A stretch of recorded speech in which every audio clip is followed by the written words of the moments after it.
everybody. Thanks for joining the What's Happening podcast, episode number 2. Um, Today, I have with me Brad Gagne.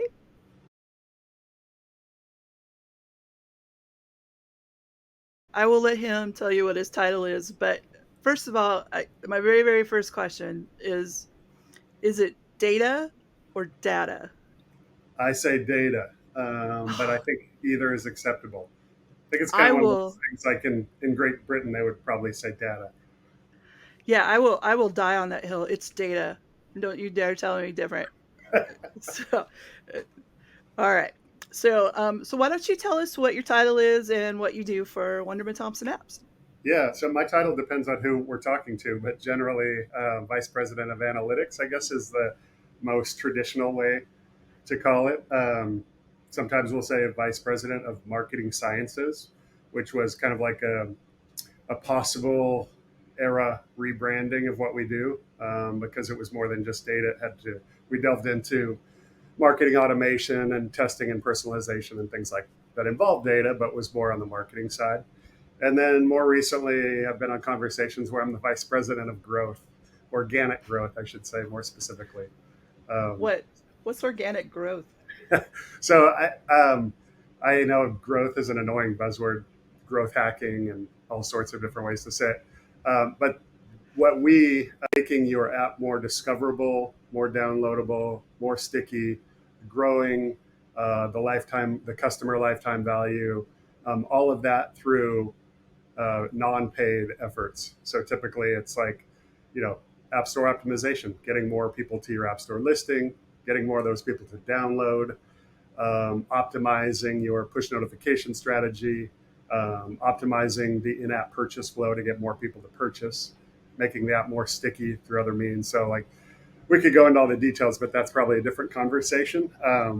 But yeah, just to what I said, it's basically using the assets that you have, your own digital assets, for growing your audience and growing your revenue over time. And so when people split out the paid versus the organic, paid is pretty straightforward, like advertising within apps or paid placements and sponsorships or affiliate links, all those sorts of things that you're paying to get people into your app. We don't do that. There's another group at Wonderment Thompson that does that. We just do all the other stuff. Well, I think I told you when I talked to you earlier that the whole idea, the reason that I wanted to do this podcast was a weekly newsletter that you sent out way back in December of last year. It's taken me this long to get going on this podcast, but I just thought it was like really interesting. Um, all the future predictions that you had in it, and I'm not sure many people get a chance to work with you, so I really wanted to showcase you as well It's kind of because yeah, well, I think I mean, how long have you been with the company? uh, 17 and a half years. Uh, Not all on the app side. I started in Seattle for this little agency called Zaz that was acquired by WPP within the first month I started. And then we've gone through, 5 different name iterations. And I moved over to the apps team 7 or 8 years ago. So yeah, I'm definitely a dinosaur, uh, both at our agency and in the industry, I think. Yeah. Well, it must be fun keeping up with all the trends, though. Like, Yeah, for sure. I'm one of my biggest goals as I move into my 50s. I'm not there yet, but I'm getting there. Is to never be the non-tech savvy grandpa. The guy that like can't right, find yeah. a boarding pass because he doesn't know how to use his phone. Waiting in line to Right. board a plane. That will never be me. So I got to keep this job. So Oh, so one of your predictions was consumer spending will increase by 5%. yeah, so I added this one, and I did have my doubts. I mean, one of the reasons I added it is just obviously it relates to our industry, consumer spending, obviously, um, that those trends move upwards and then our clients stop spending. But what a lot of people miss when they hear the headlines about an impending recession and the economy doing poorly is that during the pandemic, the amount of average savings and household savings was, I think, one of the highest, adjusted for inflation, one of the highest in history, or among the highest, because no one was spending any money, right? And as the pandemic sort of waned and people started getting out and spending a lot of money, and there were supply chain issues, then inflation popped, and people assumed that, okay, this is another recession. People are going to roll back their spending. But what hasn't happened really is those savings aren't gone yet. So people still are, on average, have a high level of savings within their household.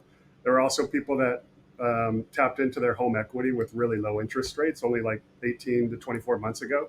So there's still money out there.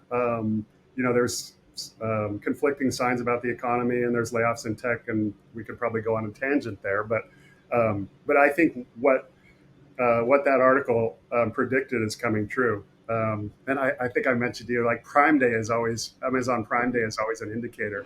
And I think Amazon Prime Day sales were up like 10 or 15% from last year. So people are still spending money. I mean, we still hear about layoffs here and there, but that 5% seems to be ringing true still. Yeah. Well, Amazon can thank me because I think I'm their main supporter. I, I'm sure every day I have an Amazon driver and they're just like, "Oh, this chick again." Whatever. Same, exactly. Yeah, I'm probably not helping with you and I are not helping with our carbon footprints, but and we're definitely putting some money in Amazon's pockets. You know what? I got solar, so I feel a little justified to to use Amazon. That's perfect. I mean, you're replacing your carbon footprint. That's what we all should do. A C-level executive, this is the next point, will be fired for their firm's use of employee monitoring. Yeah, so I tried to look this up before the podcast to see if I could see any incidents of this happening yet, and there hasn't been any concrete evidence that some CEO or COO with CMO was pushed out for monitoring their employees. And it's probably because it seems to be becoming more commonplace, which is a little bit frightening. There are apps out there, Time Doctor's one, and there are various levels within the app that are very transparent about where they're tracking you. Some will take random screen recordings of their employees. Some will fire off alerts when an employee's been browsing outside of a given parameters of websites. Oh my Um, god. so like I think it's coming, and it's kind of a slow burn, and we're going to hear more about this. Whether someone gets fired for it, maybe not, but certainly we're going to have some kind of organized efforts to slow this down. Because I don't know about you, but I don't think I'm cool with my employer tapping in, at any given time to my computer. I understand that just the monitoring of network traffic and sort of blocking sites and things like that. I think that's been around for years now, and people pretty much accept that they should be, staying away from sites that are inappropriate or can cause viruses and things like that. It's the next step where that real time monitoring that I don't think is going to fly in the tech industry. That just doesn't feel legal. Like, if Yeah, somebody tapped into my computer and saw what I was doing, that wasn't my boss or my company, they would get in trouble, right? I mean, yeah, without your consent, I mean, no doubt. Oh, and this one, so here's your next point. And yeah, we're gonna have a good conversation about this one. So it says 4 in 10 hybrid working companies will try to do anywhere work and fail. Like, yeah, go to the coffee shop, go to Hawaii, nope, Yeah. no more. Um, Yeah, I mean, this is another one where there's probably not concrete evidence, but I'm seeing it here in Seattle. Amazon mandated that their employees need to be back in the office 3 days a week as of, I think, like a month ago. Hmm. And the early anecdotal evidence is that that's not happening in a lot of places. So, whether it's someone that's reaching out to their manager and defining a hardship, or just flat out refusal to come in 3 days a week, because they were hired under the auspice of remote work. I mean, I think that's happening, and we're going to see it happen more and more. I mean, I understand the push to get people back in the office at least a couple days a week, if nothing else, for just building um, community at the place you work, and building teamwork and things like that. But I just don't think tech workers are ready to come back 5 days a week, if ever. I think that's fundamentally changed, and another thing we'll probably hear more about. What do you think? Well, I mean, I think I shared this with you, but when we first went remote back when the pandemic hit, I was kind of angry. I wasn't happy about it, Yeah, just because I really counted on the energy from the people around me to get me through the day. yeah. I sat next to Jesse Russian, so you can imagine. Well, You can imagine what my day was like. that's like plugging into a battery, right? So Right. It was great, and I loved that, and I didn't want to lose that. Um, and honestly, walking from the parking garage to the office was my only exercise.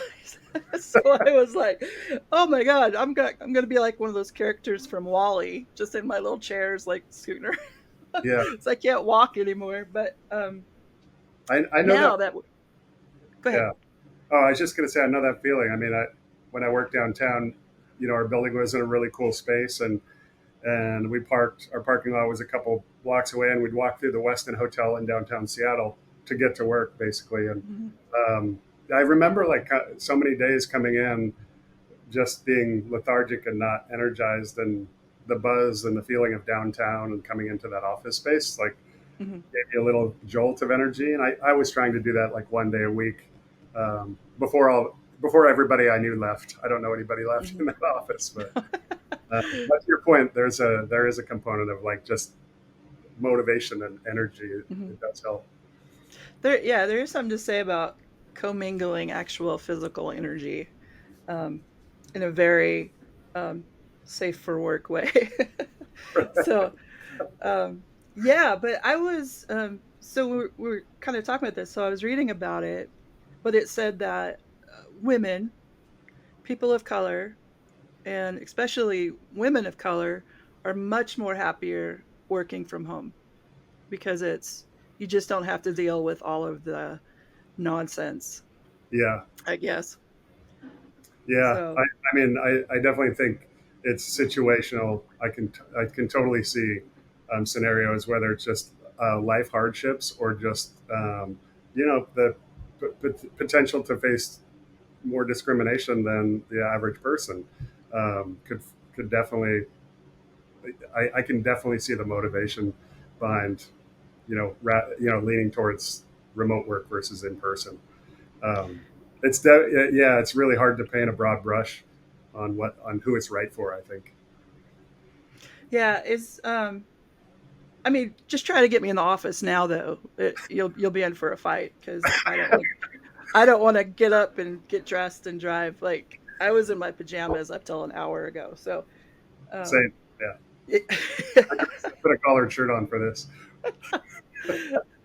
yep, yep. All right, let's go to your next point, which is the metaverse needs a Pokemon Go moment, and why we won't see it in 2023. Well, I kind of agree with this one. We had, and not that the quarterly we had that was in the metaverse. Not that that should be representative of what it will be like, but Mhm. um, I think related to our last point, with fewer people going into the office and fewer human interaction, I don't think do we need more, or do we need more avenues to stay away from people in real in the physical world. That's one thing where my head is like, I don't I don't I don't think that's a trend that's healthy, nor do a lot of people really want it. I could be totally wrong. I'm sure it's different for every situation. But then, in terms of like um, the avenue that gets you there, like whether it's a headset, right? And so you and I had talked before about the new Apple headset, which is $3,500. Like Yep. who who can afford that right off the bat? It's a Right. generation one product. There's not a lot of apps that are built on it yet. Um, I think I think if there is a moment for it, it's not this headset release. At least not this generation. Too expensive. Won't have wide adoption. I just don't see. I don't see that moment that's going to change the tide on it this year. So basically, I agree with Hmm. that prediction. What do you Yeah. think? Well, let's talk about Pokemon Go. What made it so huge? Um, well, I think that was the first time AR became a thing, right? Like, Hmm. here's a physical space.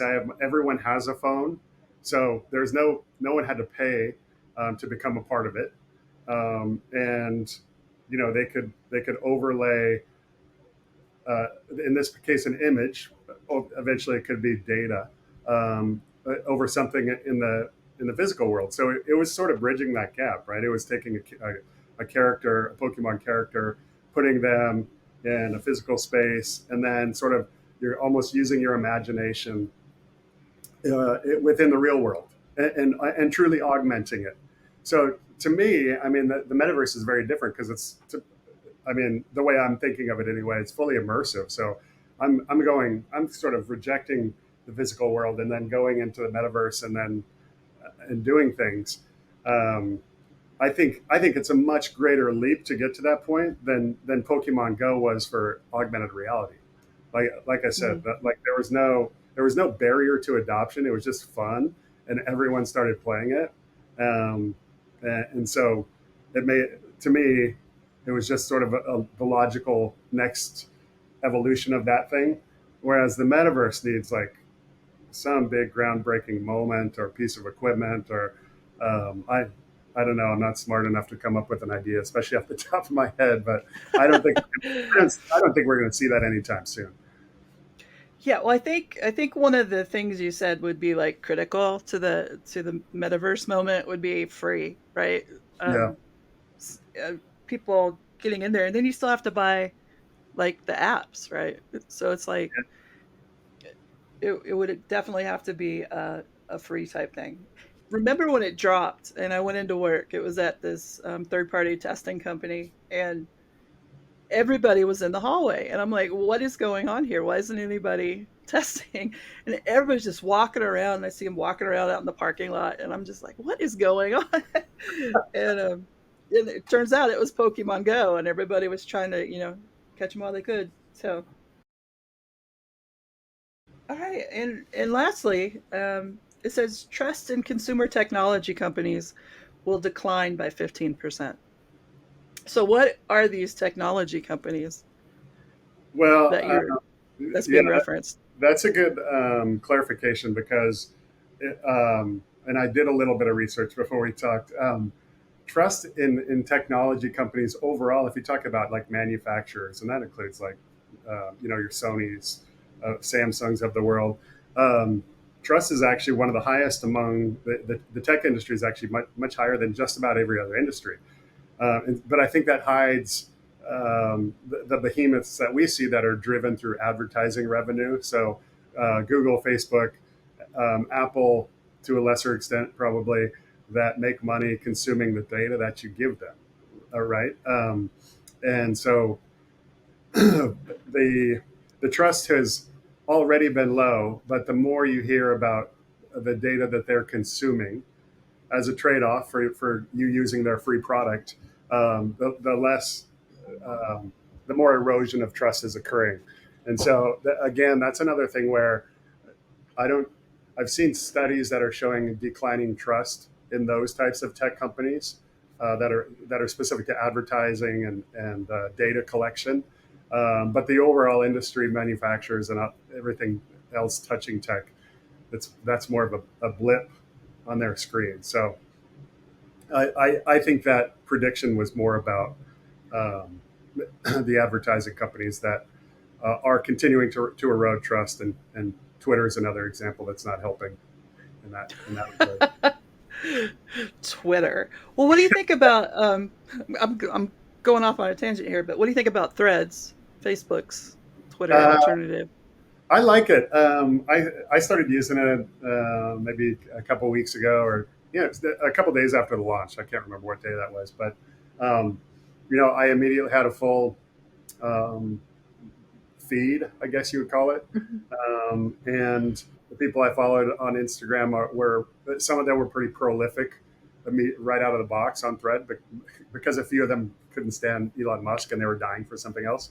Um, so I get a pretty good feed. I don't read it every day, but I think it's got promise. I'll Mhm. use it the moment I'm getting as much information and value as I get from Twitter. Like I'm shutting those lights off and I'm switching over to Thread, even though I'm just leaving one like evil character for another.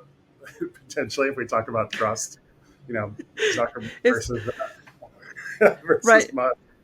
It's gonna be who you bet for in that cage match, right? Like if you like Elon, you're gonna stay at Twitter. If you like, Yeah, I just think I mean I don't know that either of them care a ton about the mental health of teenagers or um, propping up dictators and things like that. But I will say Zuckerberg and Meta have at least put in some safeguards. So it's my dog. oh, I thought it was a parrot. I was like, He sounds like a parrot. He's a little Chihuahua mix. oh, oh. Join the podcast for a second. What's his name? This is Nino. we Nino. we have two little ones. We used to have greyhounds for I don't know 15 or 20 years. We only had Uh-huh. greyhounds, but we wanted small ones. So Ah, I love dogs. All right, off the cuff. What is the most useless invention of all time? um,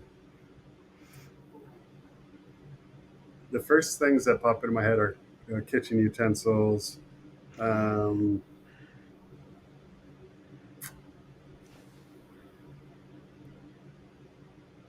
well, I'm going to go another direction and say the unicycle.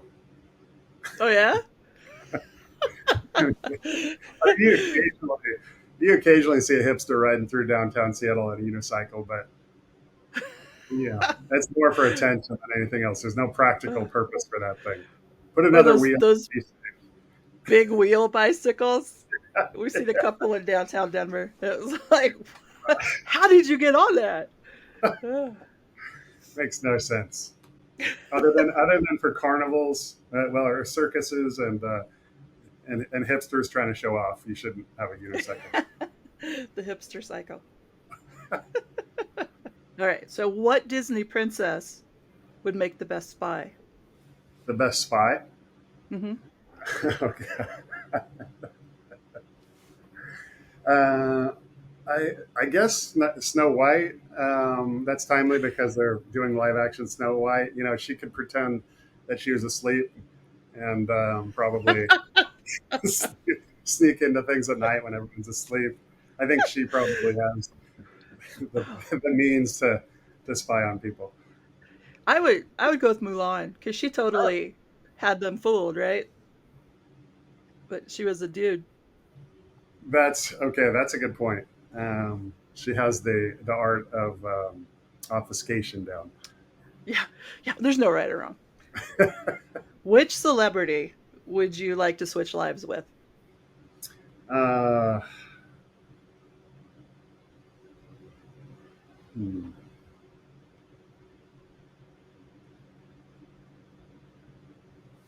I'm going to say Brad Pitt because one, we're about the same age. Uh huh. Uh, he's obviously a little bit better looking than me, uh, but he seems to have a fabulous life. Um, besides, if I could do away with whatever allegations he's had in his past, if those are true or not, I know there was a contentious battle. I was And like, why? even with the Yeah, let's team let's team Angelina.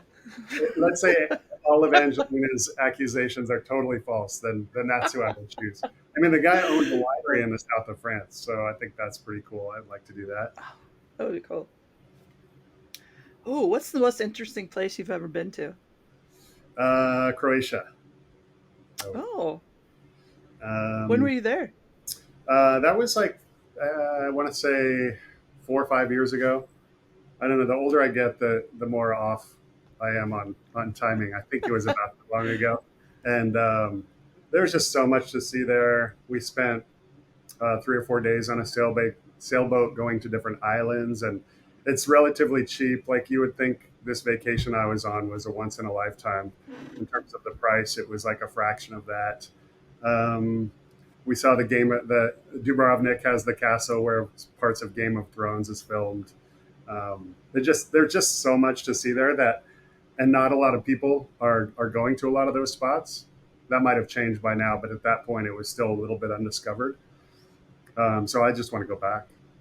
Oh, cool. I don't.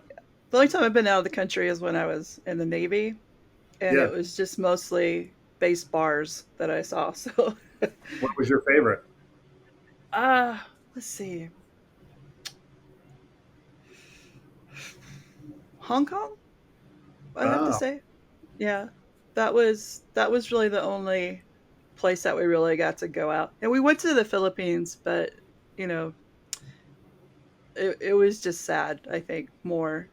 It may have grown more since I've been there. This was like yeah. 20 something years ago, but there was just a lot of people hungry and in the streets asking for money and that kind of stuff. So, but I did like Hong Kong. I couldn't speak the language, and I wasn't sure I was going to make it back to the ship because I couldn't find a cab driver who who spoke English. Oh, man. But yeah, I made it. Oh, that's good. So That's cool. That's on my bucket list. So, I'm gonna ask you one final question. I'm gonna steal it from the last podcast because I love it so much. If you were in an escape room, what fictional character would you want with you? um, hmm, who had all the answers? Um, okay, this is going to be kind of obscure, but it's always sticks out in my mind. There's a show about British spies on Prime, Amazon Prime, with Gary Oldman. Mhm. Uh, it's called Slow Horses. Oh, that's Uh, fairly new, isn't it? yeah, it's. I think they've had 2 or 3 seasons. First one was probably 3 or 4 years ago. It's really well done. I highly recommend it. But his character um, is he's a spy in sort of a ragtag outfit away from the primary British spy agency.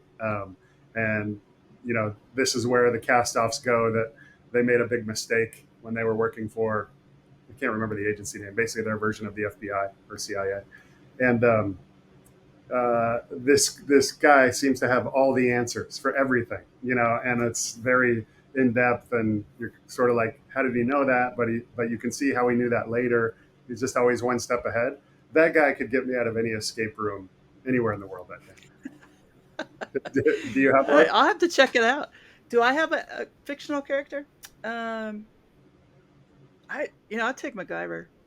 I was going to say MacGyver, uh, but I watched MacGruber, the the parody of that, and I couldn't say it. MacGyver was on the tip of my tongue, but I kept thinking MacGruber.